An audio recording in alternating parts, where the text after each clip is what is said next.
Looks like Eddie checked into more than he could handle.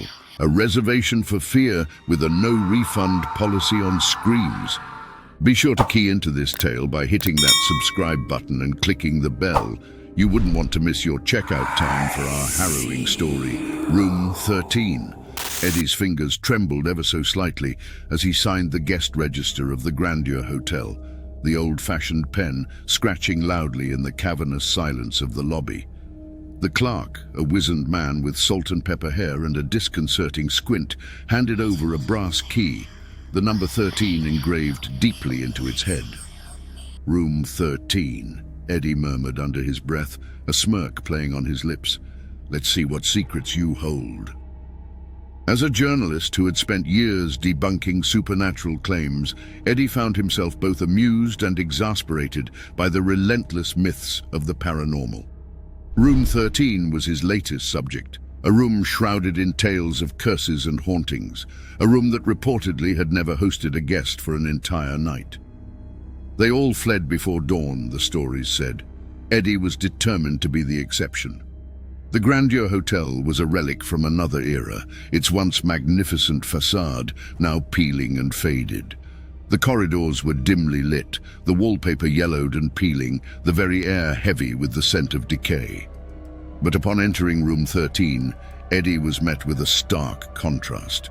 It was as if he had stepped into another world or another time. The room was immaculate, untouched by the years that had ravaged the rest of the building. It was unsettlingly cold, and he could see his breath as he exhaled. Eddie set about his work, methodically placing cameras in the corners, audio recorders on the tables. He narrated into his handheld recorder, his voice a steady monotone, betraying none of the creeping unease that had begun to gnaw at his insides. Midnight struck, and with it came the phenomena.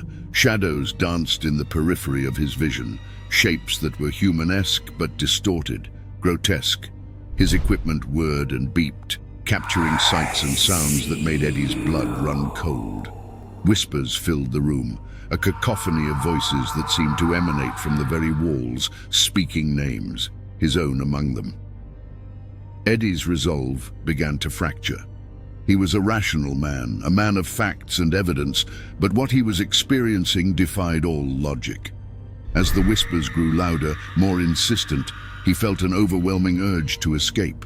But the door was immovable, the windows unyielding, and as the room appeared to contract around him, his mind raced with panic. When the first light of dawn finally broke, it was as though a spell had been lifted. Room 13 was no longer the pristine chamber of horrors, but just another room in a decaying hotel.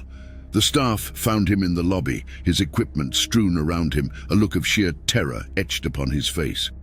Eddie's reputation suffered a blow. He penned an article, not of skepticism, but of warning. No longer could he deny the existence of things beyond understanding. Yet the final twist of the knife came when his editor informed him that Room 13 was a myth.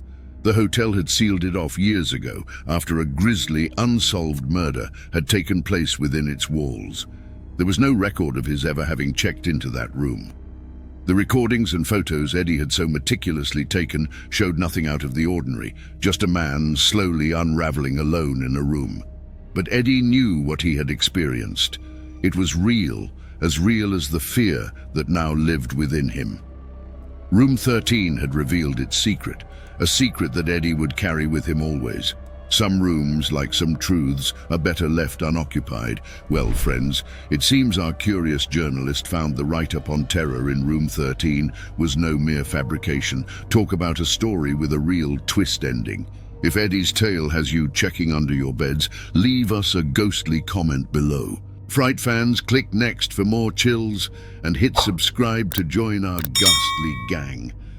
You see, who dares to miss out? So watch our next video.